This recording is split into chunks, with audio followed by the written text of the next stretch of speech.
Jésus, tu es ma tendresse. Tu fais des promesses qui se réalisent. Tu es ma sagesse. Tu es toute mon espérance. Tu es ma richesse, la source de mes grâces. Tu es ma richesse, la source de mes grâces. Mon chant d'allégresse. Jésus, tu es ma tendresse. Tu fais de promesses qui se réalisent. Tu es ma sagesse. Tu es toute mon espérance.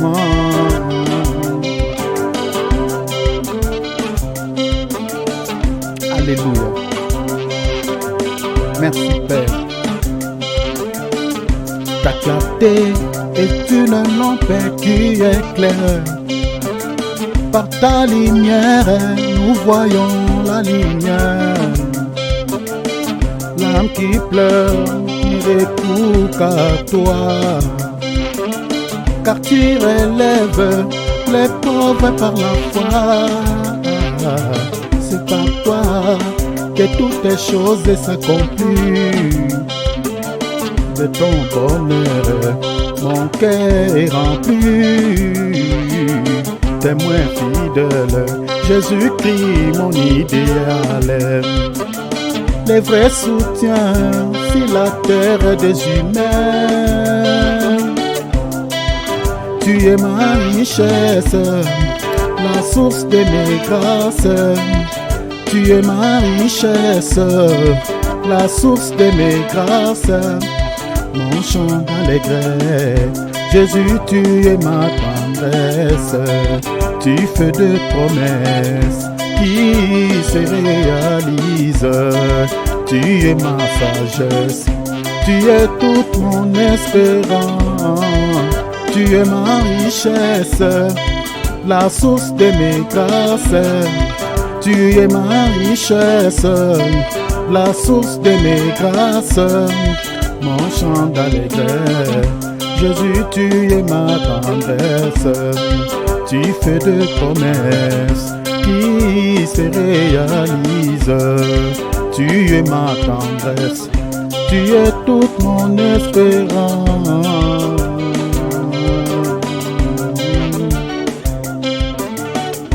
Ta clarté est une lampe qui éclaire. Par ta lumière, nous voyons la lumière. L'âme qui pleure ne recourt qu'à toi. Car tu relèves les pauvres par la foi. C'est par toi que toutes les choses s'accomplissent. De ton bonheur, mon cœur est rempli. Témoin fidèle, Jésus-Christ, mon idéal. Les vrais soutiens sur la terre des humains.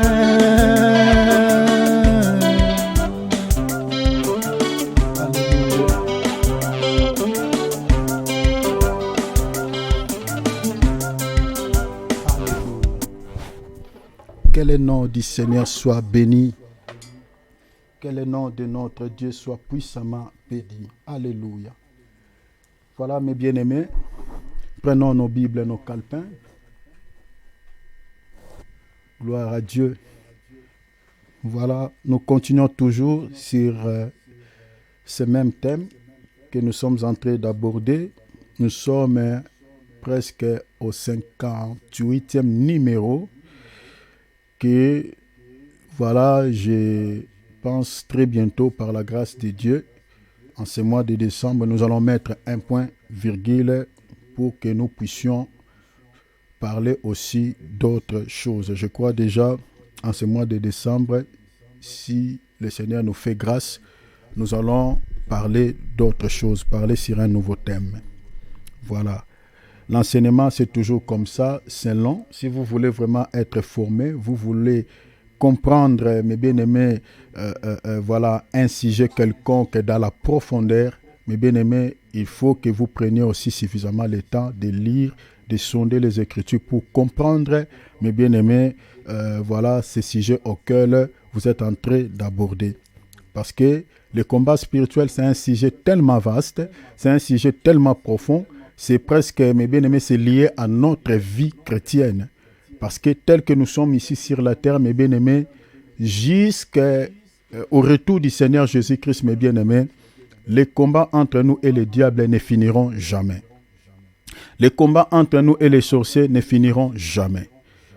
Donc, si vous êtes lecteur de la Bible, vous allez directement comprendre ce que je suis en train de dire. Parce que la guerre, c'est pour cela que j'ai intitulé notre thème « La guerre des générations ». C'est-à-dire, c'est une guerre des générations. Nos prédécesseurs, ils ont combattu, ils sont passés. Voilà, nous aussi, si le Seigneur tarde à venir, nous allons combattre, nous allons passer. Ceux qui viendront, le diable continuera. Tant que le diable existe et les démons existent, la guerre entre l'être humain et le diable et toute sa suite ne finiront jamais.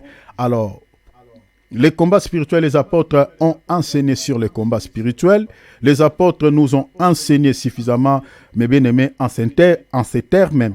Alors, comment combattre? Beaucoup aiment combattre, beaucoup aiment faire le combat spirituel, mais ne sachant pas des principes voilà, auxquels la Bible nous présente pour mieux combattre et vaincre. Vous voyez? Donc, voilà pourquoi il est important, avant de combattre, mes bien-aimés, il faut être d'abord enseigné, il faut comprendre ce que c'est le combat spirituel, connaître les principes.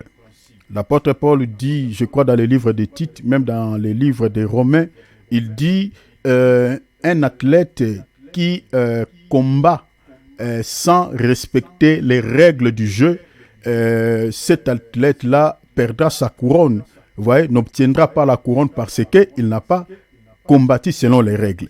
Donc, mes bien-aimés, pour combattre selon les règles et remporter la couronne que j'explique, la victoire, il faut combattre selon les règles ou le principe. Alors, les principes se trouvent dans la Bible. Les principes, c'est ça ce que nous sommes en train de vous montrer petit à petit. N'hésitez pas, si vous avez quelques ambiguïtés par rapport à ce que nous sommes en train de dire. Moi, je vous ai toujours dit, je ne fuis pas des questions. Donc, fais-moi parvenir via un texto, soit par direct, tu m'appelles, nous allons partager. Il y a d'autres parmi nous qui le font, il y a d'autres qui m'appellent, on prend le temps de partager. Donc, n'hésitez pas, si vous avez soit de près ou de loin, même si tu ne te connectes pas à nous, mais tu nous suis en direct, réseaux sociaux, tu peux m'écrire, même en message privé, ou soit via les commentaires même, parce que des fois les messages privés je consulte peu, mais tu peux m'écrire. Je crois que notre numéro de contact, nos contacts sont là, nous avons le mail est là, notre numéro de contact est là, donc tu peux nous appeler, tu peux nous contacter directement et nous allons pouvoir te répondre par rapport à tes préoccupations. Alors, nous sommes en train de partager sur la cinquième grande ligne. Donc, il était question de savoir si le diable possède-t-il aussi les mêmes armes que Dieu. Par rapport à cette question, nous avions dit que oui, mais ces armes n'est pas originales. Vous voyez, le diable est un imitateur, un copieur, donc il est quelqu'un qui cherche toujours à marcher sur les traces de Dieu. Et nous avions constaté aussi chez le diable, il n'a pas tous les 6 armes que l'apôtre Paul décrit dans Éphésiens chapitre 6, versets 14 à 18. Donc le diable, il n'a que 5 armes. Alors que l'apôtre Paul, les armes de Dieu sont au total 6. Alors nous avons constaté cela et nous avons remarqué que l'arme que le diable n'a pas, ce n'est rien d'autre que la ceinture qui est la vérité, c'est la ceinture qui est la fidélité, c'est la ceinture qui est la force, c'est la ceinture que nous avons eu suffisamment le temps d'expliquer par rapport à la ceinture. Pourquoi le diable ne possède-t-il pas la ceinture? Alors, nous avions eu suffisamment de temps et c'est ce quatrième grande ligne qui nous a conduit jusque là où nous sommes aujourd'hui. Alors, j'ai dit tantôt que la ceinture comme fidélité, mes bien-aimés, la fidélité est la nature divine de notre Seigneur et Sauveur Jésus-Christ. c'est sa nature divine selon l'écriture d'Apocalypse. La Bible dit, si vous lisez Apocalypse 19, la Bible dit, c'est lui qui était sur le cheval blanc. La Bible dit, son nom s'appelait fidèle. Donc lui-même, Dieu est fidèle. Il est fidèle.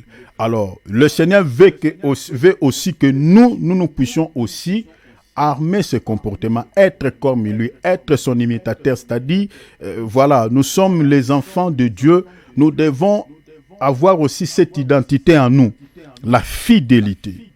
Le contraire de la fidélité, c'est l'infidélité. Donc, on peut parler de l'infidélité dans plusieurs domaines. L'infidélité dans les affaires, dans les mariages, voilà, l'infidélité entre les frères et sœurs dans les Seigneurs. On peut expliquer l'infidélité dans toutes les dimensions que vous voulez. Mais il faut comprendre que nous, les enfants de Dieu, le Seigneur ne nous a pas appelés à l'infidélité, mais à être fidèles. Être fidèle vis-à-vis des hommes, être fidèle vis-à-vis aussi de Dieu. Parce que si tu es fidèle, tu as cette nature en toi, donc tu ne seras pas seulement fidèle à Dieu, mais tu seras aussi fidèle même vis-à-vis de ton prochain. Donc il faut que nous soyons fidèles. Et j'avais dit aussi que le ciel, il y a 3 catégories de personnes qui hériteront le ciel, parmi lesquelles il y a aussi les fidèles. Donc c'est-à-dire il y a les Élis qui sont les 5 vierges folles et les 144 000 qui seront persécutés par la bête. Il y a aussi les appelés qui sont l'image d'Israël, parce qu'ils ont été choisis par Dieu. Il y a les fidèles qui sont l'image de l'Église. Alors nous avions dit que la fidélité vis-à-vis de Dieu implique le respect total de la parole de Dieu. Un chrétien qui marche en contre de la parole de Dieu, c'est celui-là qui est infidèle. Un chrétien qui ne marche pas dans la crainte du nom du Seigneur, devant Dieu est un infidèle. Il n'a pas cette nature de Dieu. Il n'a pas la ceinture en soi. Vous voyez? Or, si nous voulons bien combattre, même dans les combats spirituels, dans ces domaines, mais bien aimé, il faut posséder la ceinture. Il faut être fidèle à Dieu. Regardez ce que Jacques dit dans Jacques chapitre 4, verset 7. Jacques dit, soumettez-vous donc à Dieu et résistez au diable, et il fuyira loin de vous. C'est-à-dire, si vous voulez résister à Satan et que le diable puisse fuir loin de vous, il faut être soumis à Dieu. Il faut être obéissant à Dieu. Il faut être quelqu'un qui respecte Dieu. Ainsi, vous pouvez résister à Satan et que celui-ci puisse s'éloigner de vous. Mais une personne qui ne se soumet pas à Dieu, qui n'obéit pas à la parole de Dieu, ne peut pas résister même aux démons. Les démons vont lui résister. Vous voyez, Jacques 4, chapitre 7. Soumettez-vous donc à Dieu et résistez au diable. C'est-à-dire, si vous ne vous soumettez pas à Dieu, vous ne pouvez pas résister à Satan. C'est pour cela que vous allez remarquer dans la vie de Job. Job vit qu'il était un homme intègre. Il était quelqu'un qui se soumettait à Dieu. Longtemps, le diable cherchait à pouvoir pénétrer dans sa vie, pénétrer à sa famille pour pouvoir les détruire. Mais l'ennemi n'avait pas reçu son coup dans la vie de Job. Tout simplement parce que Job était quelqu'un qui craignait Dieu. Job était quelqu'un qui respectait Dieu, qui se soumettait à Dieu. Bien aimé, il y a des secrets dans les combats spirituels.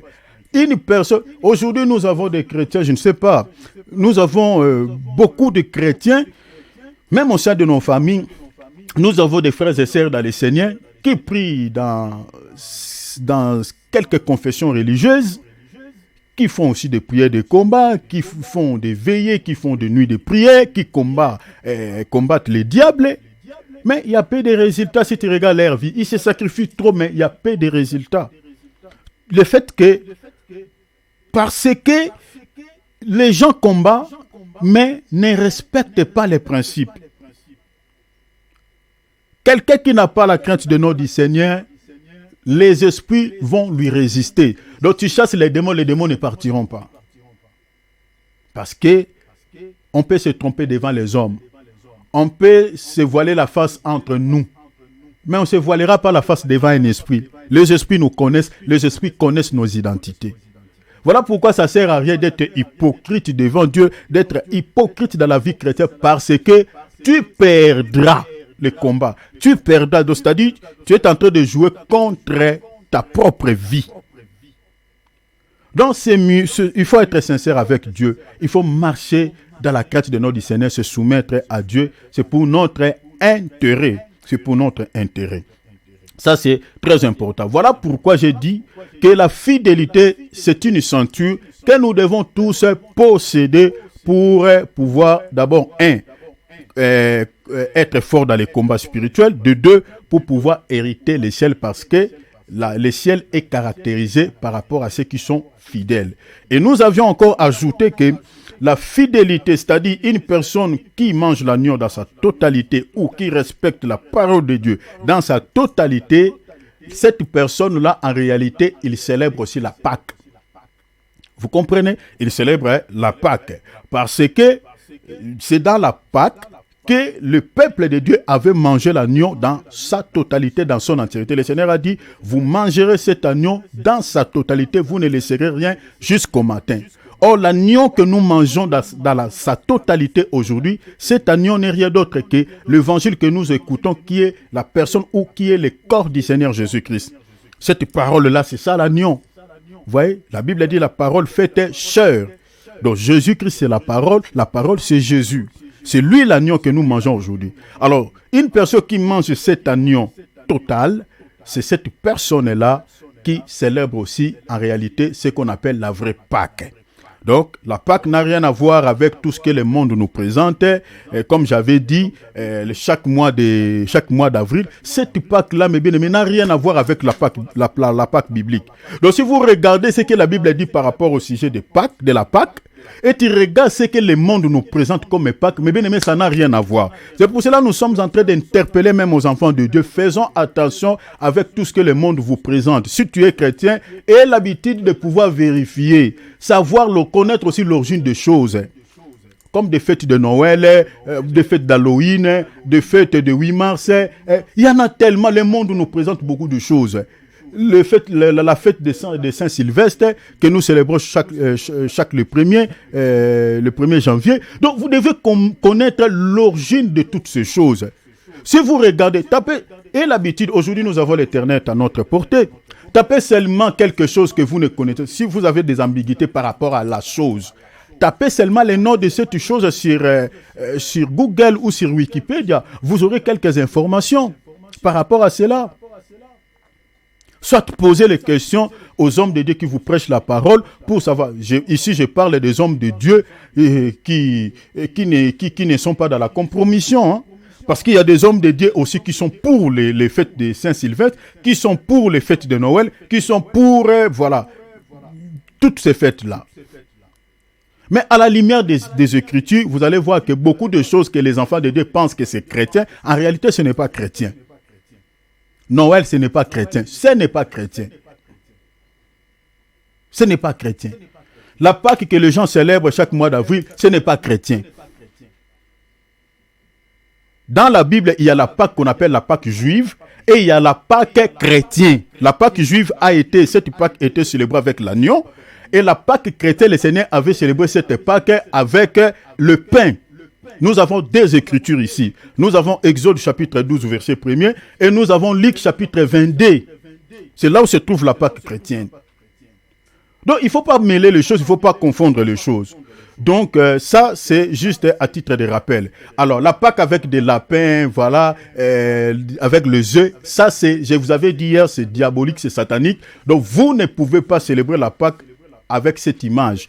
Voilà que c'est des lapins, ça c'est satanique, mes frères et sœurs, je vous dis devant le Seigneur Jésus-Christ. Si vous regardez l'origine de ces choses, ça vient vraiment, mes bien-aimés, du monde des ténèbres. Alors, ça, il faut comprendre cela, mes bien-aimés. Alors, nous avions parlé que la vraie Pâque, c'est ça, la Pâque qui accorde aussi la délivrance. C'est-à-dire une personne qui mange la Pâque, c'est-à-dire une personne qui a mangé l'agneau dans sa totalité, cette personne-là doit faire l'exode. Doit sortir de l'Égypte que nous expliquons le monde. Parce que l'Égypte explique le monde. L'Égypte est l'image du monde. Parce que c'est là où Pharaon est en train de rendre les gens captifs. C'est là où Pharaon est en train d'emprisonner les gens, rendre les gens ses esclaves. Ici, je parle de Pharaon qui est Satan, le diable. C'est dans le monde que le diable règne. C'est dans le monde que le diable rend les gens esclaves des péchés. La Bible dit celui qui demeure dans le péché est esclave du péché. C'est là où le diable fait ses esclaves, emprisonne les gens.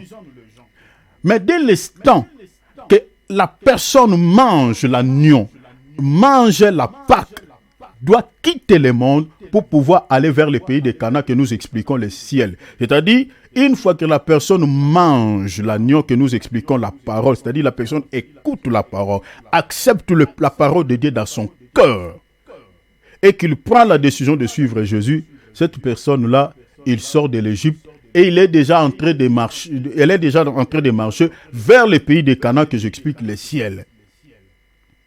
C'est-à-dire, vous ne pouvez pas manger la Pâque et rester dans le monde. Ça ne se fait pas. L'Israël, une fois mangé la Pâque, il était sorti de l'Égypte. C'est-à-dire, une personne qui a mangé l'agneau, que j'explique, une personne qui a écouté la vraie parole et qui a mis cette parole en pratique, ne peut plus demeurer dans le péché. Loin de là, ne peut plus demeurer dans le péché, ne peut plus vivre selon le monde. Alors, aujourd'hui, nous avons des réalités qui sont en face de nous. On voit certaines personnes qui mangent la parole de Dieu, qui mangent l'agneau tous les jours, qui mangent la Pâque tous les jours, mais restent encore dans les péchés. En tout cas, il faut vérifier l'animal que les gens là sont en train de manger. Peut-être c'est des lapins, ce n'est pas la Pâque, peut-être c'est les porcs. Vous voyez? Parce qu'une personne qui a mangé l'agneau doit faire l'exode, doit sortir de l'Égypte, doit abandonner les péchés. Vous comprenez? Ça, c'est la vraie Pâque. Vous comprenez? Donc, ça n'a rien à voir, comme je viens de dire, avec la Pâque du monde. Parce que là, vous voyez quelqu'un qui est dans l'impudicité, quelqu'un qui est dans des mensonges, quelqu'un qui est fougué dans les péchés. Mais il est en train de dire que nous aussi, nous sommes en train de célébrer la Pâque. Toi, tu célèbres quelle Pâque? Toi, tu célèbres la Pâque avec une copine à côté, avec un copain à côté. Toi, tu célèbres la Pâque tout en étant dans la sorcellerie, tout en étant dans les péchés. Quelle Pâque que toi, tu célèbres? Les gens jouent avec Dieu. La vraie Pâque, une personne qui mange la vraie Pâque doit faire l'exode, doit sortir de l'Égypte. Vous voyez? C'est ça l'image de la Pâque. Alors nous avions encore ajouté que une personne qui a mangé la Pâque ou une personne qui a mangé l'agneau pascal, le Seigneur lui remet 3 choses, parmi lesquelles nous avons la ceinture, nous avons la chaussure et puis nous avons les bâtons. Nous avions eu suffisamment le temps d'expliquer ces 3 choses hier. Nous avions dit que ces 3 choses ont une portée plutôt prophétique. C'est-à-dire, une personne qui n'a pas la chaussure, une personne qui n'a pas la ceinture, c'est une personne en réalité qui est prisonnier ou qui est captif, qui est captive. Parce que selon la Bible, selon quelques textes que je vous avais fournis hier, on a vu que c'est dans la prison qu'on retire à une personne la ceinture, le vêtement et puis la chaussure. Je vous avais donné l'écriture des Actes chapitre 12 verset 8 où la Bible dit que Pierre, je vais lire rapidement l'écriture, la Bible dit, et l'ange dit, ceins-toi, c'est-à-dire mets ta ceinture et attache tes souliers. Dans d'autres traductions, on dit tes sandales. Donc, ne confondez pas les sandales et les souliers, c'est la même chose. C'est la même, l'interprétation dans la Bible, c'est la même chose. Ne prenez pas ça en français, s'il vous plaît. Donc, sandales, que ce soit souliers dans la Bible ou chaussures, parlent de la même chose dans les langages spirituels. Alors, la Bible dit, ceins-toi et attache tes souliers. Donc vous voyez déjà ici on parle de 2 choses, la ceinture et les souliers. On dit ce qu'il fit, puis l'ange ajouta, mets ta robe. Donc vous comprenez que Pierre étant en prison, on lui avait retiré quoi? La ceinture, on lui avait retiré quoi? Les souliers et puis son vêtement. Donc vous voyez que quand le Seigneur dit à l'Israël, avant de manger la Pâque, vous devez mettre vos ceintures sur les reins, vos souliers aux pieds et puis les bâtons les bâtons entre vos mains. Donc vous comprenez que l'Israël, cela expliquait que l'Israël qui était captif en Égypte, l'Israël qui était prisonnier chez Pharaon, l'Israël là, le Seigneur les a rendus libres. Vous voyez cela? C'est ça ce qui explique les mouvements que le Seigneur avait fait. Le fait de leur remettre la chaussure, de leur remettre la ceinture et les bâtons, le Seigneur leur avait rendu la liberté. C'est pour cela, si vous lisez dans Jean chapitre 8, verset 36, la Bible dit, si le Fils vous affranchit, vous serez réellement libres. Vous comprenez? Or, le Fils nous affranchit par rapport à quoi? Le Fils nous délivre par rapport au péché, par rapport à la captivité, parce qu'on était esclave du péché, on était dans la captivité entre les mains de Satan. Et lorsque le Seigneur vient à notre secours, la première des choses que le Seigneur fait dans la vie de la personne qu'il sauve, c'est que le Seigneur lui remet sa ceinture et puis sa chaussure et puis les bâtons. Ces choses expliquent la liberté et son pouvoir. Les bâtons est le symbole du pouvoir. Selon quelle écriture? Selon Psaume, je vous avais fourni l'écriture hier, selon Psaume, on avait lu, selon Psaume chapitre combien? Chapitre 60, verset 9. La Bible dit, Judas est mon bâton de commandement. Ça, c'est le prophète David qui le dit. Donc, vous comprenez que les bâtons que le Seigneur avait remis à l'Israël, ces bâtons-là expliquent l'autorité que l'Israël avait perdue en étant dans la captivité en Égypte. Le Seigneur leur a remis leur autorité, leur puissance. Vous comprenez? Donc, c'est-à-dire une personne qui est encore dans les péchés, qui est encore dans le monde, il n'a pas les bâtons, il n'a pas la chaussure, il n'a pas la ceinture. Voilà pourquoi tous, étant dans les péchés, quand on était dans le monde, mais bien aimé, on n'a jamais fait la prière d'autorité, on n'a jamais chassé Satan, on n'a jamais chassé les démons, le diable s'est joué de nous plusieurs années, on était en train de pleurnicher. On ne sait pas comment prier, on ne sait pas comment invoquer Dieu, on ne sait pas quoi faire. On était emballés dans nos problèmes et on ne savait pas quoi faire. C'est ça être esclave en Égypte. C'est ça être dans la prison. C'est ça être captif de Pharaon. Mais dès l'instant où nous avons raconté le Seigneur, dès l'instant où le Seigneur vient à notre secours, mais bien aimé, le Seigneur nous remet notre liberté qui est symbolisée par la chaussure et la ceinture. Le Seigneur nous remet notre autorité qui est symbolisée par les bâtons. Vous voyez cela? C'est ça l'acte que le Seigneur avait posé pour les enfants d'Israël dans Exode chapitre 12, verset 11. C'est ça ce qui explique ces choses. Alors nous avions encore ajouté que la ceinture que le Seigneur leur avait remis, cette ceinture explique aussi les ailes de l'évangile selon Ephésiens chapitre 6, verset 15. L'apôtre Paul dit, mettez pour chaussure les ailes que donne l'évangile. Donc vous allez remarquer que l'Israël, tout en étant en Égypte, mes bien-aimés, avait perdu même les ailes de la loi. Parce que la Torah a été donnée aux Juifs, a été donnée à l'Israël. L'Israël n'a jamais fait un culte en Égypte. L'Israël n'a jamais prié Dieu en Égypte. Vous allez lire l'histoire des enfants d'Israël, mes bien-aimés, depuis le premier chapitre du livre d'Exode. Lisez Nombre, lisez vous allez voir que l'Israël étant captif de Pharaon, étant captif en Égypte, esclave en Égypte, n'a jamais prié. Il avait perdu ce qu'on appelle les ailes de l'évangile. Mais vous allez remarquer que quand Moïse fait les démarches vers Pharaon pour que ce peuple soit libéré entre ses mains, Moïse, vous allez voir que dans sa bouche, Moïse va pouvoir dire, vous pouvez lire par exemple, Exode, lisez seulement Exode, vous allez voir ça. Vous allez voir que Moïse a fait les démarches en disant à Pharaon, laissez-nous partir pour pouvoir aller adorer notre quoi? Notre Dieu. Parce que nous allons offrir des sacrifices à notre Dieu. C'est ça le but de l'ère de délivrance. C'est ça. Lisez bien l'histoire des enfants d'Israël dans le livre d'Exode. Vous allez voir, le but c'était quoi? De pouvoir aller adorer Dieu. C'est-à-dire, dans le monde, mes bien-aimés, nous n'avons jamais prié. Dans le monde, nous n'avons jamais adoré Dieu. Dans le monde, on ne connaissait pas Dieu. On n'avait pas les aides de l'évangile. On n'avait pas cet esprit de se dévouer, de prier Dieu, de chercher la face de Dieu. On n'avait pas ça. Mais dès l'instant, le Seigneur nous délivre entre les mains des pharaons. Le but, c'est de pouvoir adorer Dieu. Le but maintenant, c'est de pouvoir prier. La raison pour laquelle nous sommes là ce soir.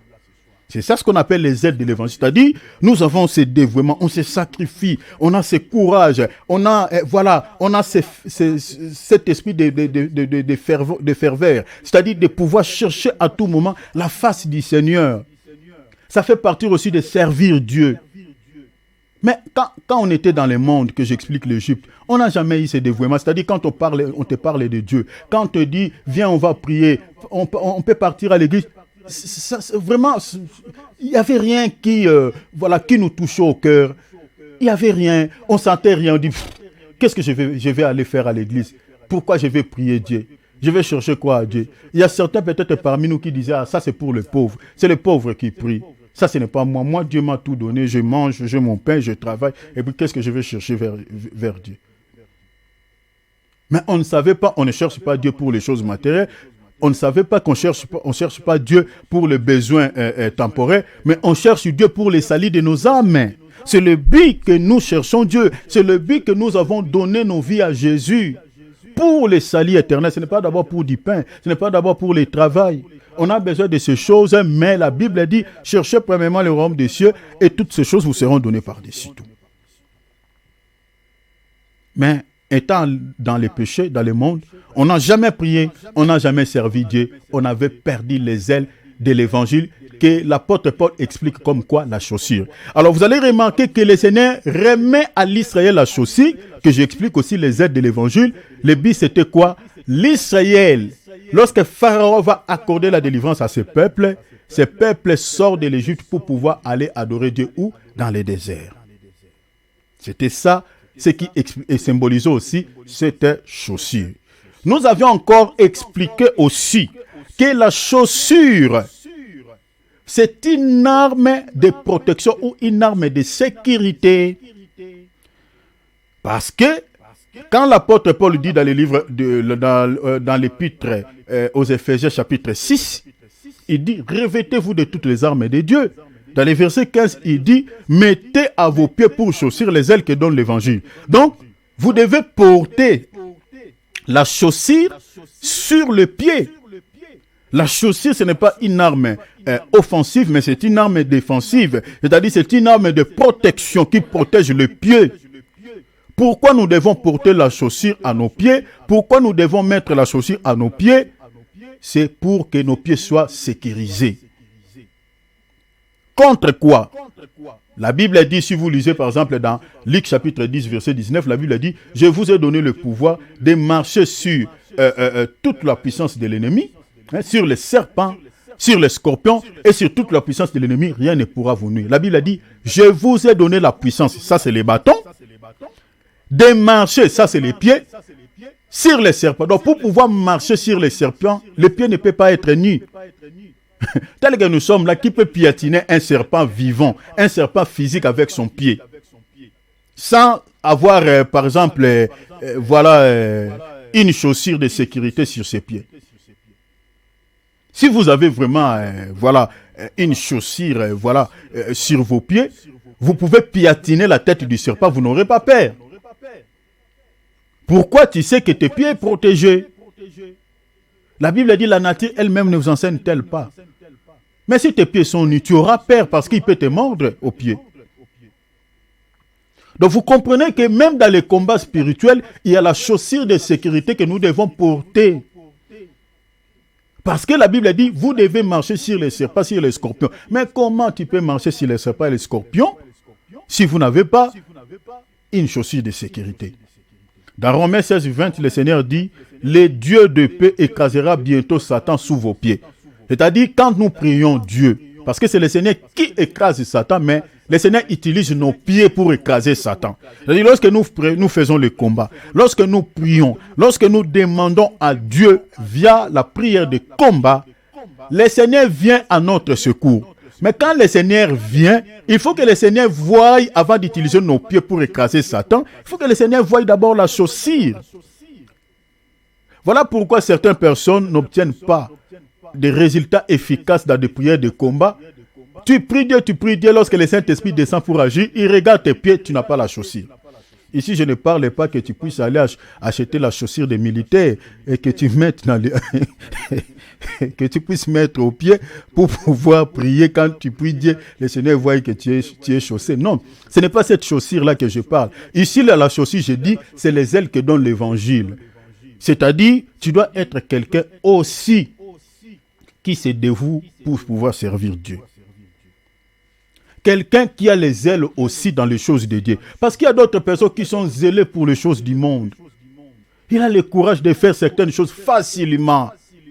Mais quand il s'agit de prier, il a de la fatigue. Quand il s'agit de méditer la parole, il n'a pas envie. Quand il s'agit, par exemple, de faire quelque chose pour Dieu, ça ne lui intéresse pas vraiment. là, tu n'as pas la chaussure. Tu n'as pas la chaussure. Mais bien aimé, le combat spirituel, il y a des principes, il y a quelques règles que nous négligeons. Dieu ne nous secourt pas seulement pour secourir. Il y a quelques petites notions, mais bien aimé, que vous devez comprendre aussi, qui peut faire de sorte que quand tu pries, tu chasses ces démons, le Seigneur peut venir à ton aide, le Seigneur peut te secourir. Il faut que tu puisses avoir quelque chose que tu fais pour Dieu. Que tu sois aussi zélé pour les choses de Dieu.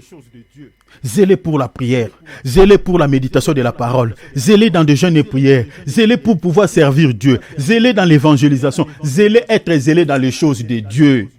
C'est ça ce qu'on appelle la Bible la chaussure, qui te permettra, quand tu prieras Dieu dans les combats, le Seigneur, lorsqu'il descendra, parce que la Bible dit, le Dieu des pieds écrasera Satan sous vos pieds. C'est-à-dire, pour que le Seigneur utilise tes pieds là pour écraser Satan, le Seigneur va observer d'abord, il dit à l'ange Gabriel, il dit, regarde, est-ce qu'il a la chaussure au pied? L'ange dira oui, il est zélé pour l'évangile, il est zélé pour la prière, il est zélé dans les choses de Dieu. Le Seigneur dit, secours-la, secours-lui. Ce sont des petits principes que nous devons comprendre. La chaussure parle aussi, c'est-à-dire la chaussure parle aussi les ailes que donne l'évangile. C'est-à-dire nous devons porter la chaussure de sécurité pour pouvoir écraser Satan, pour pouvoir marcher sur le serpent et sur les démons.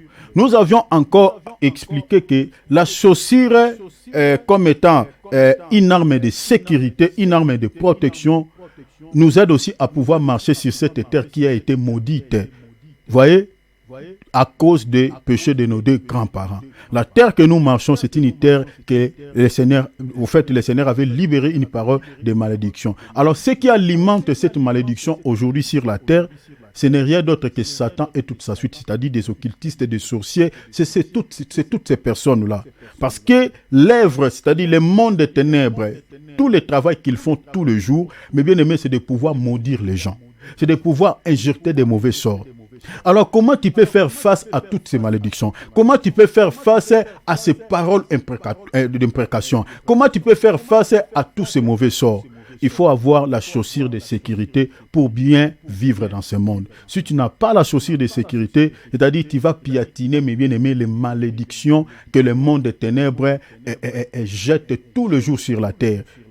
Et vous n'échapperez pas. Alors la Bible dit, la chaussure qui peut nous protéger contre ces mauvais sorts, contre ces malédictions, cette chaussure-là n'est rien d'autre que les ailes que donne l'évangile, comme je viens de vous dire. C'est-à-dire être zélé aux choses de Dieu, être zélé à la prière, à la méditation, dans toutes ces choses que j'ai énumérées tout à l'heure.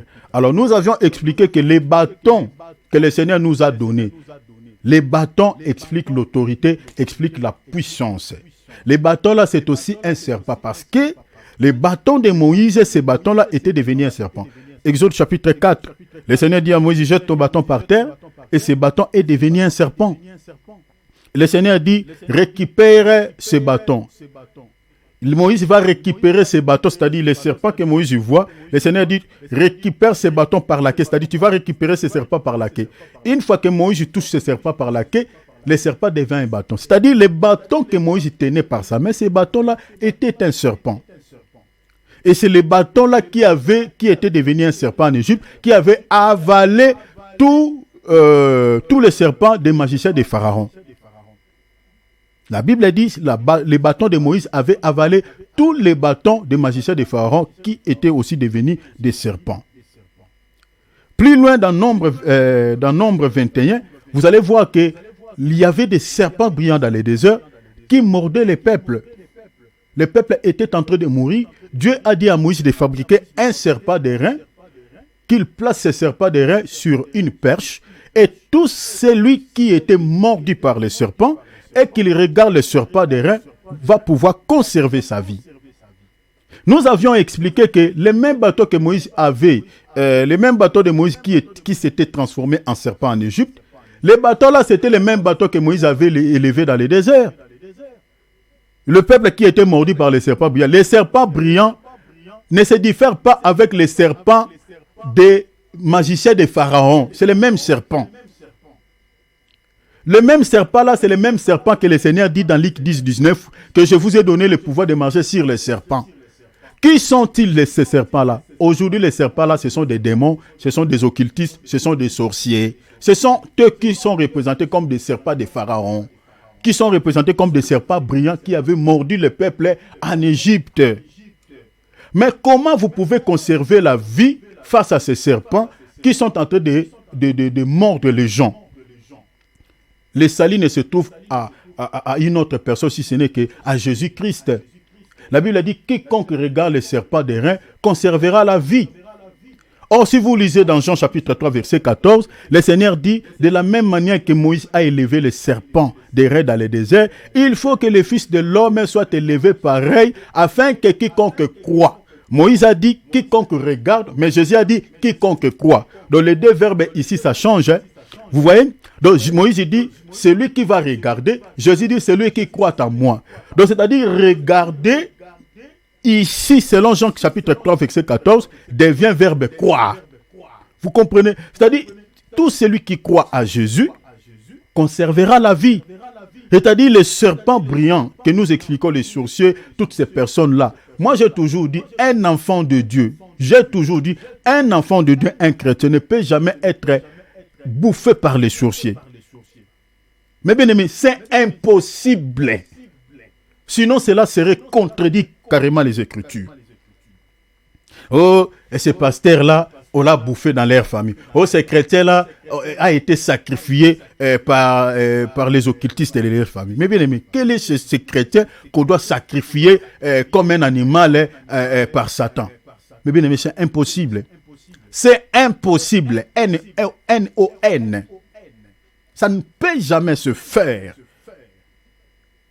Parce que Colossiens chapitre 3, verset 1er, la Bible dit, verset même 3, la Bible dit, notre vie est cachée en Christ et Christ en Dieu.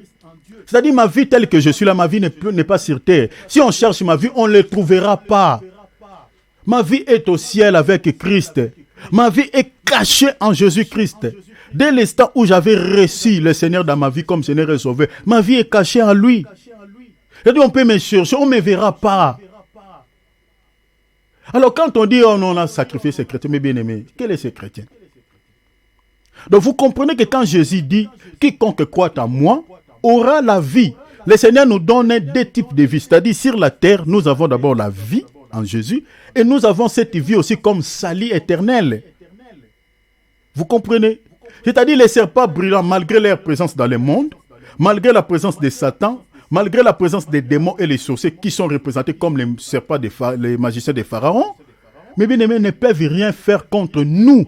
Ne peuvent rien contre nous. Pourquoi? Parce que nous sommes en Christ, nous sommes en Jésus. Notre vie est cachée en Christ. Vous voyez? Donc c'est ça ces mouvements. Donc les serpents des reins ou les bâtons de Moïse, c'est ça le pouvoir que le Seigneur nous a donné. C'est-à-dire un chrétien authentique, il a les bâtons entre ses mains. Il a cette autorité. Et ces bâtons-là, aujourd'hui, est symbolisé comme le nom de Jésus. C'est pour cela que j'ai dit que les bâtons-là, c'est un serpent. Les serpents-là, c'est Christ. Selon Jean chapitre 3, verset 14. Donc, Christ, aujourd'hui, chez nous, comme bâton, c'est le nom que nous prononçons pour chasser les démons. Au nom de Jésus, les démons partent. C'est ça, les bâtons. Vous voyez? C'est pour cela Marc dit, dans Marc 16, 18, la Bible dit, mais à tous ceux qui l'ont réussi, à ceux qui croient en son nom, il les a donné le pouvoir de chasser les démons. Le Seigneur dit, à mon nom, vous chasserez les démons. C'est-à-dire, un chrétien, tout celui qui est né de Dieu, né de nouveau, il a les bâtons. Que j'explique les noms de Jésus. L'autorité, le pouvoir que Jésus nous a donné de chasser les démons. Il y a certains chrétiens qui pleurnichent. La nuit, il fait un cauchemar. La nuit, il voit quelqu'un qui vient lui étrangler son cou. Il se réveille en sursaut et il pleure. Et toi, tu pleures, donc toi, tu ne connais pas ton identité là. Toi, tu ne connais pas que le Seigneur, dès l'instant où tu l'avais reçu dans ta vie comme Seigneur et Sauveur, le Seigneur t'avait remis les bâtons de commandement. Tu ne sais pas que tu as un pouvoir. Il y a certains chrétiens qui ont l'habitude, il fait un cauchemar où il voit des mystiques dans sa maison. Il appelle son pasteur. Mais laissez ton pasteur tranquille. Il a aussi besoin de se reposer pendant la nuit. Le pouvoir de chasser les démons, le Seigneur n'a pas donné ce pouvoir seulement aux pasteurs. Et tant que chrétien, tu as les bâtons. Tu as les bâtons. C'est ça le mouvement que le Seigneur avait fait aux enfants d'Israël en Égypte. Le Seigneur leur a remis non seulement la chaussure et la ceinture, mais et les bâtons, qui est symbolisé comme l'autorité de Christ. Le pouvoir que le Seigneur nous a donné pour pouvoir chasser les démons. C'est ça les bâtons de Moïse. Dieu ne pouvait pas envoyer Moïse en Égypte sans les bâtons. Il dit, jette ces bâtons. Les bâtons deviennent serpents. Les serpents là, c'est ça ce que Jean 3, verset 14 dit. C'est la personne du Seigneur Jésus-Christ. C'est les serpents là qui devaient avaler les serpents de Pharaon. Aujourd'hui, nous face au Pharaon, face aux démons, face aux sorciers, mes bien-aimés, nous avons les serpents des reins. Nous avons les bâtons de Moïse que j'explique aujourd'hui le nom de Jésus pour déjouer leurs plans, pour déjouer leurs complots contre nos vies. Donc, à un certain moment, cher enfant de Dieu, il faut connaître de qui tu es et puis qu'est-ce que tu as. Ça, c'est très important. Très, très important. Si tu ne connais pas de qui tu es, tu ne connais pas qu'est-ce que tu as, mes bien-aimés, c'est par l'ignorance, la Bible dit, que le peuple périt. Le peuple périt par faute de connaissance. Il faut connaître ton identité. Le Seigneur t'a remis la liberté, la ceinture et la chaussure, et puis le Seigneur t'a remis les bâtons de commandement, les bâtons qui est le symbole de l'autorité, le symbole du pouvoir. Ça, c'est très, très important. Vous allez remarquer que le Seigneur, après avoir leur remis ces choses, parce qu'ils ont mangé la Pâque, suivez-moi ici très bien, je vais toucher un tout petit peu, une portion révélationnelle, mais je ne vais pas tarder, je vais descendre. C'est-à-dire, le Seigneur, après avoir leur remis la ceinture, la chaussure et les bâtons, qui étaient les symboles de la liberté et du pouvoir, vous allez remarquer, le Seigneur dit que ça, c'est la Pâque. Donc, vous comprenez, comme je viens de dire, que c'est la Pâque qui nous donne la liberté, qui nous donne aussi, c'est-à-dire qui nous remet à nos droits, qui nous donne notre pouvoir, c'est-à-dire qui nous donne l'autorité que nous avions perdue, mes bien-aimés, face aux démons. C'est la Pâque. C'est-à-dire une personne qui a mangé réellement la Pâque, mes bien-aimés, il a la liberté, il a aussi le pouvoir. Quand je parle de la liberté, peu importe les alliances conclues par vos aïeux dans votre famille, c'est-à-dire ça ne vous concerne plus. Parce qu'aujourd'hui, il y a beaucoup de chrétiens qui souffrent, mes bien-aimés, avec des enseignements du genre que, voilà, tu as des problèmes de liens familiaux, des problèmes de condamnation, de réclamation. Oui, ça existe. Si tu demeures dans les péchés, ces choses-là peuvent avoir des influences sur ta vie. Mais un chrétien authentique qui a vraiment reçu Jésus-Christ dans sa vie comme Seigneur et son Maître, qui est passé par l'eau de baptême, et qu'il est aussi, qu'il vit aussi dans une vie de sanctification, en tout cas, toutes ces choses-là ne peuvent plus avoir les influences contre sa vie. Non du tout. Qu'est-ce que le diable va réclamer dans ta vie? Parce que tu n'es plus dans son cas. Donc tu es resté les membres de votre famille seulement par la présence physique. Mais sur le plan spirituel, tu n'es plus dans cette famille. Les alliances que les aïeux ont conclues, vos ancêtres ont conclues, ça ne te concerne plus. On voit seulement que non, dans notre famille, nous avons Mamboueni. Mamboueni est là, mais physiquement, sur le plan spirituel, Mamboueni n'est plus là. Ces alliances-là ne te concernent plus. Oh, des réclamations familiales. Même si dans votre famille, les gens ne se marient pas, toi, tu te marieras. Oh, dans votre famille, les gens ne réussissent pas, toi, tu réussiras. Oh, dans votre famille, voilà, il y a une maladie héréditaire. Toi, tu ne souffres pas de cette maladie. Ces liens-là n'auront plus le pouvoir sur ta vie. Mais bien aimé, la Bible ne se contredise pas. Moi-même, je suis témoignage vivant. Je peux témoigner. Il y a beaucoup de choses à témoigner Dieu ici. Tout simplement parce que le Seigneur t'a rendu libre. T'a remis la ceinture, le Seigneur t'a remis la chaussure, et puis il te donne aussi le bâton qui est le symbole de l'autorité. Mais il faut comprendre aussi, la Pâque était célébrée à quel mois?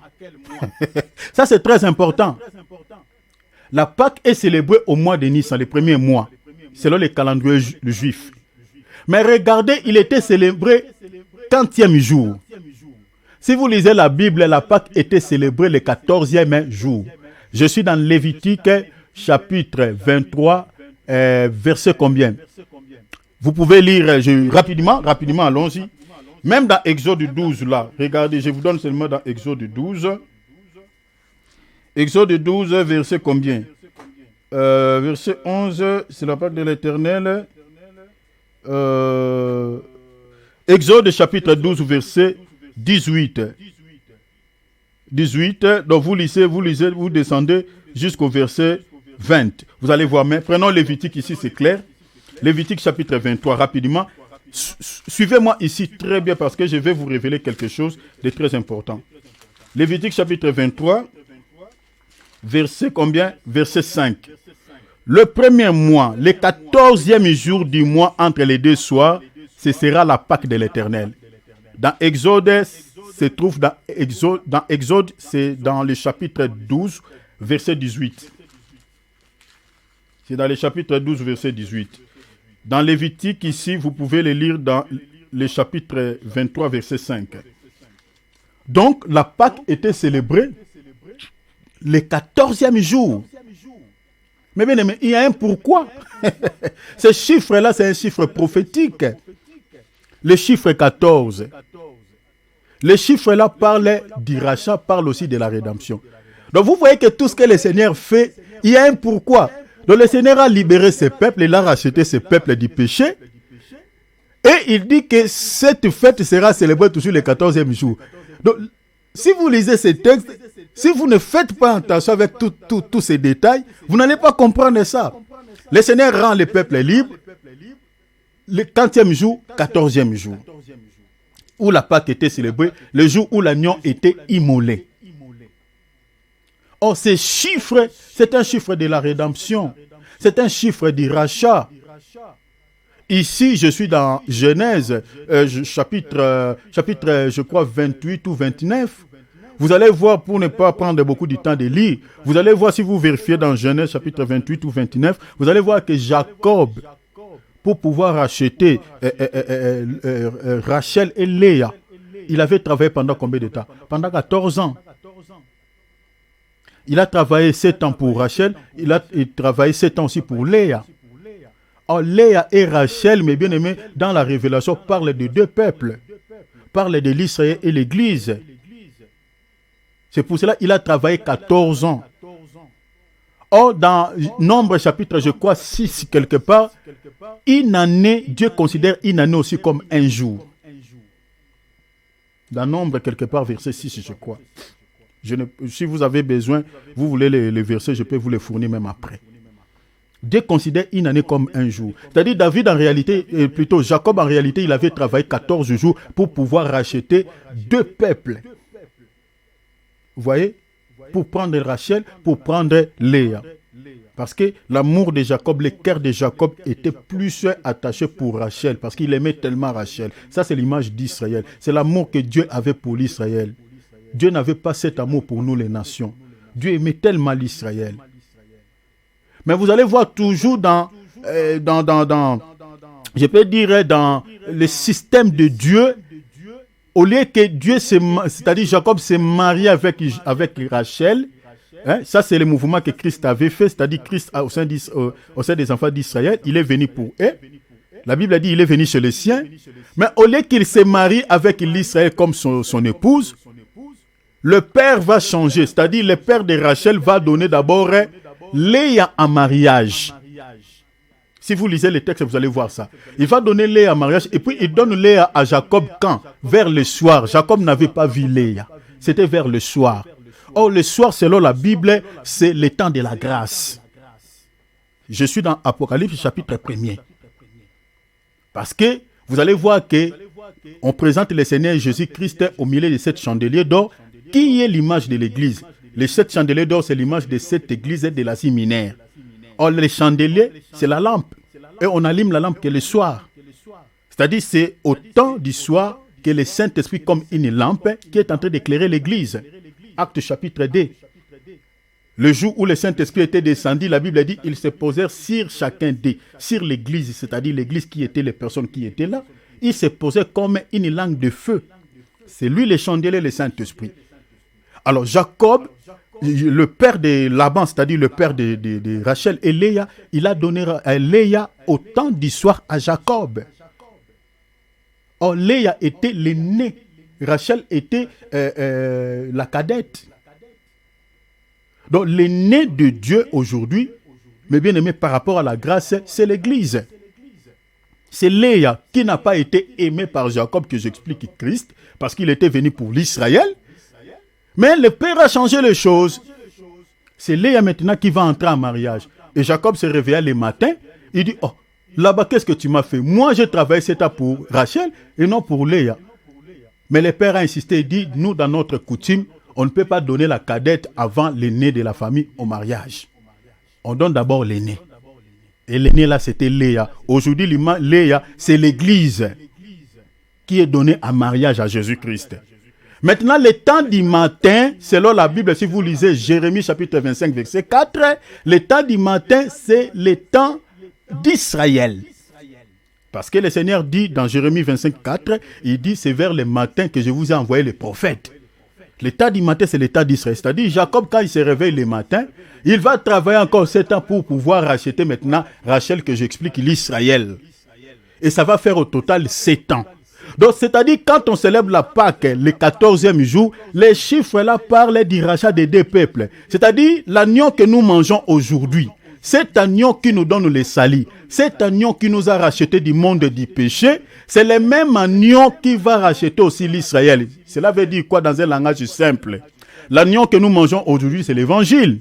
L'évangile que les serviteurs de Dieu sont en train de prêcher pour pouvoir sauver un peuple. L'évangile du rachat.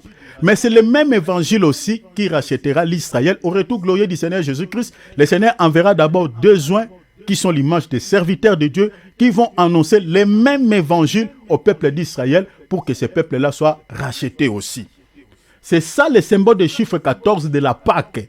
Donc le chiffre-là, c'est un chiffre qui parle du rachat de 2 peuples, l'Église et l'Israël. Donc je pense que vous avez compris, j'ai expliqué ce chiffre. Donc, la Pâque, c'est tout un mystère. La Pâque, vous ne pouvez pas manger la Pâque et rester toujours esclave de Satan, rester toujours dans les prisons sataniques.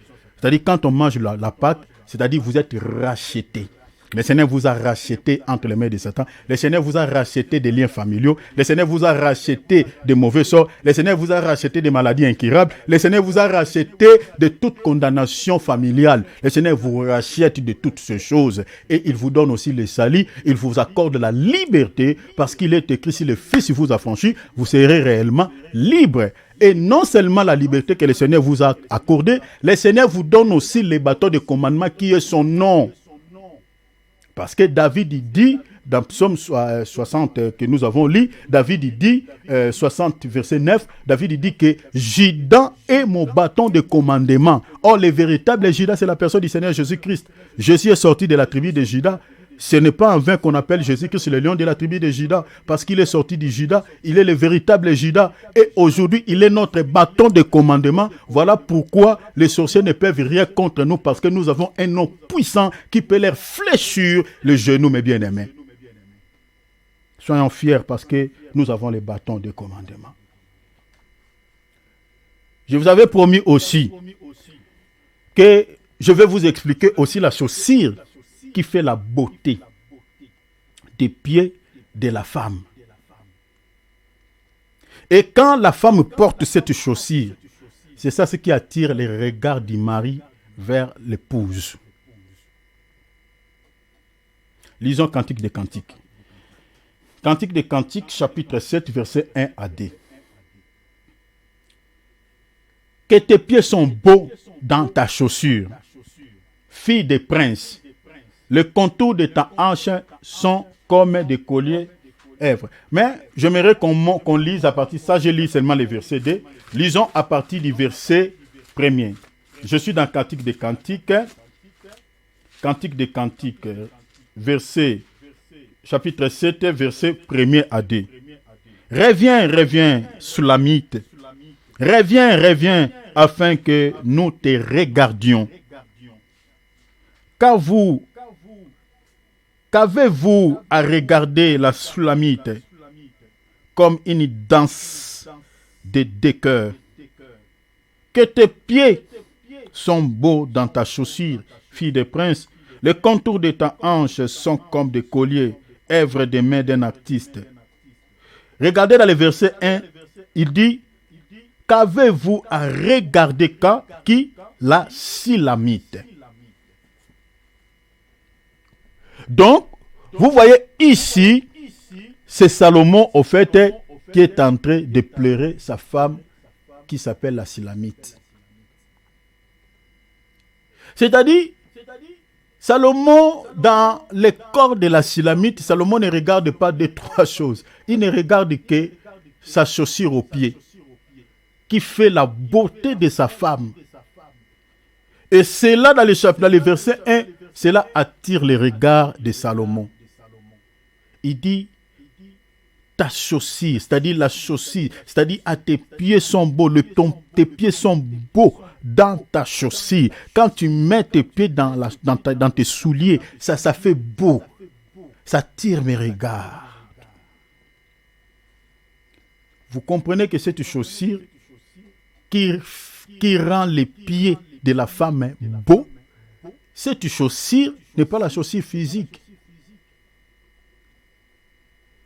Donc cette chaussure qui rend les pieds de la femme, la Sulamite, beaux, ce n'est pas la chaussure physique.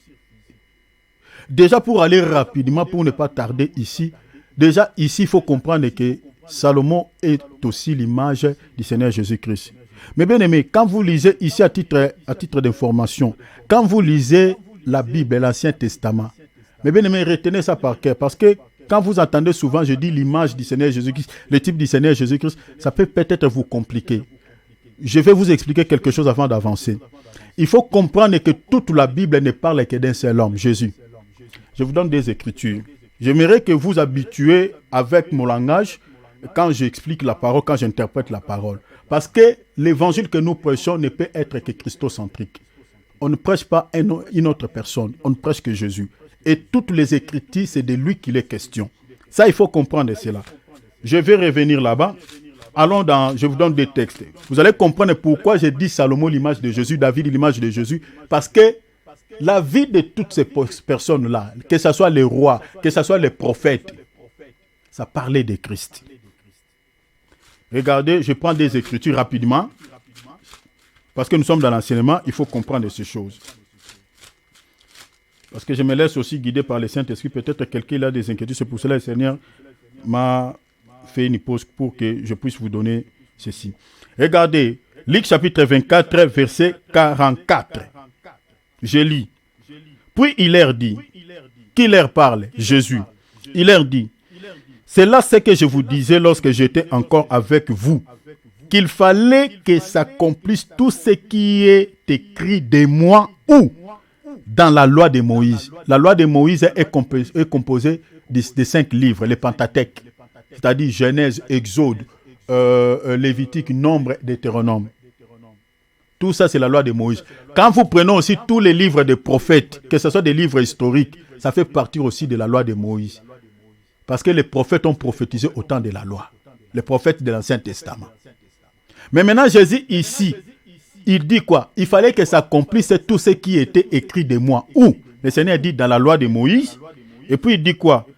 Dans les prophètes. Donc quand vous lisez Ésaïe, il faut voir Jésus là-bas. Quand vous lisez Jérémie, si vous ne faites pas sortir Jésus là-bas, c'est que vous n'avez pas prêché. Dans les prophètes. Et puis il dit quoi? Dans les psaumes. Les psaumes, ce n'est pas seulement des chansons. De ma voix, j'ai qui allait. Non, attention.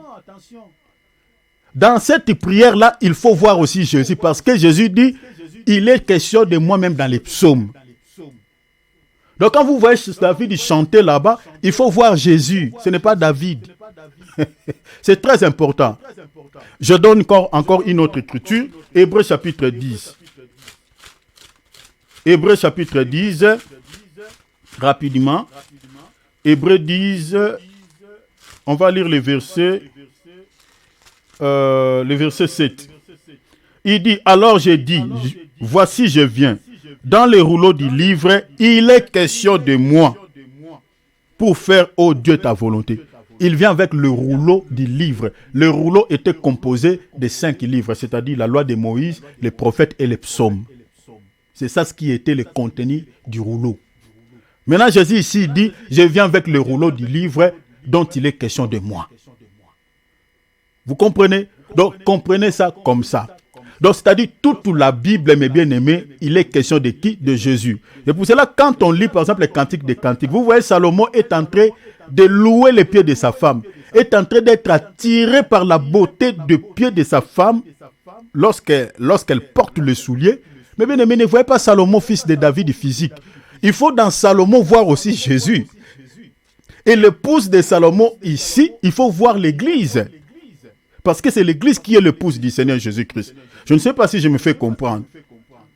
Donc il faut comprendre bien la Bible, il faut comprendre bien ces démarches dont nous sommes dans l'enseignement. Ça c'est très important. Vous voyez? Alors Salomon est en train de louer sa femme. Il dit, tes pieds sont beaux dans ta chaussure. Vous avez déjà la notion de la chaussure. Je vous ai dit tout à l'heure que la chaussure, c'est les ailes que donne l'évangile. Mais là, la chaussure, on la porte aux pieds.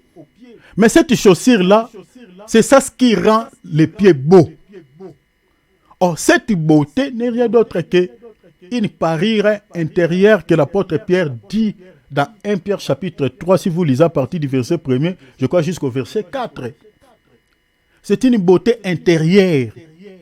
C'est-à-dire la chaussure que le Seigneur avait remis à l'Israël avant de sortir en Égypte. Cette chaussure-là, c'était aussi ça la beauté que le Seigneur avait rendue. Une personne qui n'a pas la chaussure est une personne moche. Souffrez avec les mots. Hein? Je ne parle pas de la beauté physique. Devant Dieu, quelqu'un, vous pouvez regarder une femme belle, un homme beau. Mais bien aimé, s'il n'a pas la chaussure au pied, elle n'a pas la chaussure au pied, devant Dieu est une personne moche. Elle est laide. Parce qu'il n'y a rien qui attire Dieu, parce qu'elle n'a pas la chaussure. Donc vous comprenez que l'Israël étant dans la captivité en Égypte, l'Israël avait perdu sa beauté. Parce qu'elle n'avait plus la chaussure. Vous voyez cela? Il y a beaucoup qui sont moches, hein, qui se promènent là, voilà, qui sont moches. Ici, je parle de la beauté spirituelle, hein, pas la beauté physique. C'est-à-dire, devant Dieu, certaines personnes physiquement sont belles, mais devant Dieu, puisqu'ils n'ont pas la chaussure, sont moches, n'ont pas la beauté. Parce que ici, Salomon est en train d'être attiré par la beauté des pieds de sa femme lorsqu'elle porte la chaussure. Et le véritable Salomon, c'est la personne du Seigneur Jésus-Christ qui doit être attiré, mais bien aimé, par la beauté de nos pieds lorsque nous portons la chaussure. Lorsque nous mettons la chaussure à nos pieds, nous mettons nos souliers à nos pieds. Là, ça fait beau à nos pieds et le regard du Père ne peut être attiré parce que nous avons porté la chaussure à nos pieds. Et lorsque le Seigneur porte le regard sur nous, mes bien-aimés, c'est pour pouvoir faire quoi? C'est pour venir s'accoupler avec nous, être avec nous. Or, quand nous vivons avec le Seigneur, mes bien-aimés, il y a la paix, il y a la joie, il y a la sécurité, il y a l'assurance. Lorsque le mari est attiré à côté de nous, lorsque le mari vit avec nous, nous avons tout. Mais la beauté qui peut attirer le mari vers nous, cette beauté-là est cachée dans la chaussure. C'est ça ce qui fait la beauté de nos pieds. Et c'est une beauté de l'âme. C'est une beauté intérieure. Ce n'est pas une beauté physique. Et cette beauté-là, cette chaussure-là qui peut rendre nos pieds beaux, c'est ça ce que l'apôtre Paul explique comme étant les ailes que donne l'évangile. Lorsque nous sommes zélés pour la prière, lorsque nous sommes zélés, mes bien-aimés, pour servir Dieu, lorsque nous sommes zélés, mes bien-aimés, dans tout ce qui est de Dieu, mes bien-aimés, c'est ça ce qui fait notre beauté devant Dieu. C'est ça ce qui peut attirer la présence du Saint-Esprit dans nos vies et même dans notre famille. Mais quand on n'est pas zélé, mes bien-aimés, dans les choses de Dieu, on n'a pas la chaussure et on n'est pas beau. Voilà mes bien-aimés. C'est ça ce qu'il faut comprendre. On n'est pas beau. On devient monstre. C'est ça l'Israël. L'Israël avait perdu la chaussure. Et surtout quand vous demeurez encore dans les péchés. Si vous retournez dans le monde, vous devenez vilain. Vilain. C'est pour cela que Dieu, pour pouvoir délivrer l'Israël de la captivité, la première des choses que le Seigneur avait leur donné, la chaussure aussi. Le Seigneur voulait encore voir la beauté de cette femme, l'Israël, parce qu'il faut comprendre que l'Israël est l'épouse du Seigneur. Vous pouvez lire Ésaïe 54, versets 5 à 6. Vous pouvez lire aussi Ésaïe 62, versets 1 à 5. L'Israël est considéré comme l'épouse du Seigneur. L'Église aussi est une femme du Seigneur, selon 2 Corinthiens chapitre 11, 1 à 3. L'Église aussi est l'épouse du Seigneur. Donc que ce soit l'Israël, que ce soit nous l'Église, nous devons porter la chaussure à nos pieds qui manifeste notre beauté et qui attire les regards de Dieu vers nous. Les ailes de l'évangile, les ailes de pouvoir servir Dieu, les ailes pour la prière, les ailes pour la méditation, les ailes aux choses de Dieu. Ça, c'est très, très important, mes bien-aimés, dans le Seigneur. Alors, mon temps est fini. Je vais m'arrêter ici. Voilà tout ce que vous pouvez retenir, mes bien-aimés, par rapport à toutes ces choses. Vous devez comprendre, comme j'avais dit aussi, que le bâton que le Seigneur nous a remis, ce bâton-là, c'est son nom, c'est l'autorité. Le Seigneur nous a rendus libres, nous a remis la chaussure et la ceinture, qui est le symbole qui est le symbole de la liberté. Ça, c'est très important. Donc, le bâton de Judas, comme je vous ai dit tout à l'heure, que c'est la personne du Seigneur Jésus-Christ. Pourquoi Judas? Parce que si vous lisez Genèse 49, verset 10, vous allez voir que le pouvoir royal était dans la tribu de Judas. Rapidement, je vous lis cette écriture dans la traduction Parole de vie. Vous pouvez lire avec vos traductions. Genèse 49, verset 10. Le pouvoir royal restera dans la famille de Judas. Les bâtons des chefs restera dans la main de ceux qui naîtront, soulignez ça, de ceux qui naîtront de lui. Il y restera jusqu'à l'arrivée de son véritable propriétaire, entre parenthèses le Messie. C'est à lui que le peuple obéiront. Vous comprenez? Donc, ces textes, ces passages ici, ces versets, vous allez voir, on dit que les bâtons, c'est-à-dire le pouvoir royal, c'est ça le symbole de l'autorité, on dit restera sur la famille de Judas. Or, qui était Judas? Judas était le 4e fils de Jacob. Le chiffre 4. Ce chiffre-là, on le retrouve aussi dans la vie de notre Seigneur Sauveur Jésus-Christ. Il est né de la tribu de Judas. Je peux vous démontrer ces chiffres par rapport à Christ dans plusieurs choses, mais je m'arrête ici pour ne pas vous emballer dans beaucoup de choses. Parce que ces chiffres-là, c'est les chiffres de Jésus. Alors, ici, vous voyez qu'on dit les bâtons des chefs restera dans la main, même de ceux qui naîtront, c'est-à-dire la postérité de Judas. La Bible dit, les bâtons restera de ceux qui naîtront de Judas. Or, les véritables Judas, nous avons dit ici que c'est Jésus. Or, tous ceux qui sont sortis de Jésus, tous ceux qui sont nés de Jésus, portent aussi, c'est-à-dire entre leurs mains, ils ont aussi les bâtons. C'est pour cela, moi, en tout cas, ça ne marche pas dans mon esprit qu'on voit un chrétien qui n'a pas le pouvoir de chasser les démons, qui n'a pas l'autorité. Un chrétien qui pleure tout le temps, qui appelle les hommes de Dieu. Oui, tu peux appeler les hommes de Dieu quand tu vois que ça persiste. Mais tant que tu n'as pas encore essayé, tant que tu n'as pas encore toi-même prié, tu peux aussi, parce que tu as les pouvoirs, tu as les bâtons. Regardez ce que la Bible dit. Les bâtons des chefs restera dans les mains de ceux qui naîtront de lui. Donc nous avons tous, à part les hommes de Dieu, tous les chrétiens, ils ont les pouvoirs. Ils ont les bâtons de Judas que j'explique Jésus. Ils ont ce pouvoir. Jésus a chassé les démons. Nous aussi aujourd'hui, nous chassons les démons. Jésus a guéri des malades. Nous aussi, par nos prières, nous guérissons les malades. Vous comprenez, mes bien-aimés? Nous sommes dans les sacerdoces royales, pas les sacerdoces lévitiques. 1 Pierre chapitre 2 verset 9. Les sacerdoces auxquels nous sommes aujourd'hui, c'est les sacerdoces de Jésus-Christ. Les sacerdoces royales. Vous pouvez ajouter même Hébreux 7, 12. Jésus-Christ est sorti de la tribu de Judas. Les sacerdoces aujourd'hui que nous utilisons, c'est le sacerdoce royal. Le sacerdoce, ce mot veut dire tout simplement service. C'est-à-dire les ministères que nous avons aujourd'hui, c'est le ministère royal.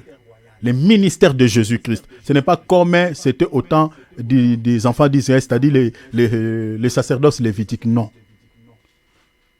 Donc, tous ceux qui sont sortis de Jésus-Christ possèdent les bâtons des commandements que j'explique, le pouvoir ou l'autorité que le Seigneur nous a donné en son nom.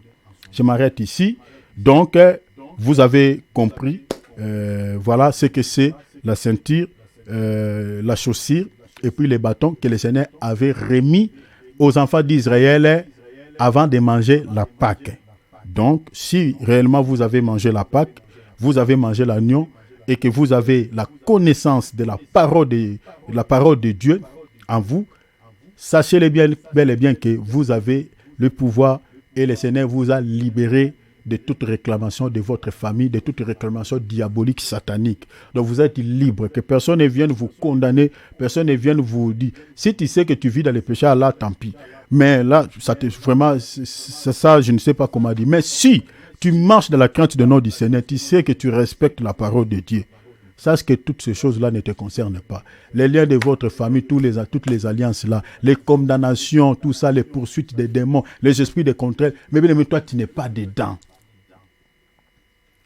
Vous voyez, parce que tu manges la véritable Pâque, la vraie Pâque, qui n'est rien d'autre que la parole de Dieu. Et lorsque tu l'appliques dans ta vie, sache-le que le Seigneur ne permettra pas que tu sois esclave des sorciers de votre famille ou des esprits méchants ou je ne sais pas quoi encore, des liens sataniques. Le Seigneur ne le permettra pas. Et au-delà de ça, le Seigneur te donne le pouvoir de les chasser même en son nom. Donc, c'est ça les bâtons. Alors, je crois que je m'arrête ici. Demain, par la grâce de Dieu, nous allons toucher sur la cinquième grande ligne. C'est ce que nous allons partager demain. Et nous allons toucher directement aussi la 6e grande ligne. Là, on parlera sur la risque de l'ennemi. Bien-aimés, soyez à l'air. Je vais vous expliquer sur la risque parce que vous entendez souvent risque. Mais demain, je vais vous expliquer la risque de Satan, ce que c'est la risque. Je vais vous expliquer ça en profondeur. Je vais toucher ça. Donc, vous allez comprendre. Et je vous expliquerai la première attaque de Satan, mes bien-aimés, quand l'ennemi attaque un chrétien. La première arme que le diable utilise, c'est la risque. Je vous expliquerai, je vous démontrerai cela avec les Écritures à l'appui et je vous donnerai aussi des pistes et des solutions comment vous pouvez faire face contre les rises des démons, les rises de Satan. Ça, je vais vous expliquer ça demain par la grâce de Dieu. Sinon, le Seigneur de gloire vous bénisse. Acclamons la parole. Alléluia. Voilà. Donc, nous allons prier. Vous allez prier à la manière dont vous avez compris les messages, à la manière dont le Seigneur vous a parlé. Vous allez remercier le Seigneur. Vous allez prier et que le Seigneur puisse manifester. C'est-à-dire, si aujourd'hui, toi, tu te sens, tu dis, ah, mais le serviteur de Dieu, il a parlé que quand on mange la Pâque, quand on mange l'agneau, quand on écoute la parole, le Seigneur nous délivre de l'Égypte ou du monde ou du péché ou des liens ou des condamnations de nos familles. Et puis il nous donne l'autorité même sur les démons. Mais moi je vis le contraire. En fait, tu ne vis pas le contraire. En fait, tu ne connais pas de qui tu es. Le Seigneur dit, vous êtes des princes, mais vous mourrez comme des princes quelconques, vous tomberez comme des princes quelconques. Il y a des enfants de Dieu qui ne savent pas de qui ils sont. Ils ne savent pas. Ils ne savent pas, c'est-à-dire qu'est-ce qu'il a, qu'est-ce qu'il peut faire. Il faut connaître tes droits. Il faut connaître de qui tu es. Tu as le pouvoir. Le Seigneur t'a rendu libre. Et si tu le confesses dans ta bouche, cela se manifestera. Et demande à Dieu que le Seigneur puisse te convaincre. Que le Seigneur puisse le manifester. Dis Seigneur, aujourd'hui, moi je sais que j'ai quitté le monde. Moi je sais que j'ai abandonné la vie des péchés. J'ai accepté dans ma vie comme Seigneur et Sauveur. Et du moment où Seigneur je crie à ta parole, j'ai mangé l'agneau, j'ai mangé la Pâque. Et la Bible me dit que pendant que je mangeais la Pâque, tu m'avais remis la chaussure et la ceinture qui est le symbole de ma liberté. Et tu m'avais donné aussi les bâtons qui est le symbole de l'autorité. Seigneur, je veux que ces choses se manifestent dans ma vie. Si réellement, Seigneur, moi j'ai quitté le monde et que je n'ai pas quitté le monde parce que je voulais quitter le monde, mais c'est toi qui m'avais appelé. C'est toi qui m'as délivré du monde, qui m'as délivré du péché. Seigneur, aujourd'hui, manifeste ma liberté. S'il y avait quelque chose qui me retenait de ma famille, une maladie quelconque, une situation liée aux forces du mal, des condamnations, Seigneur, je compris aujourd'hui que Seigneur, tu m'as rendu libre de ces choses. Je prie que ma liberté se manifeste au nom de Jésus. C'est comme ça que tu vas prier. Et tu prends ton bâton, tu fais la prière d'autorité. Alors nous allons prier. Prions au nom de Jésus. Alléluia.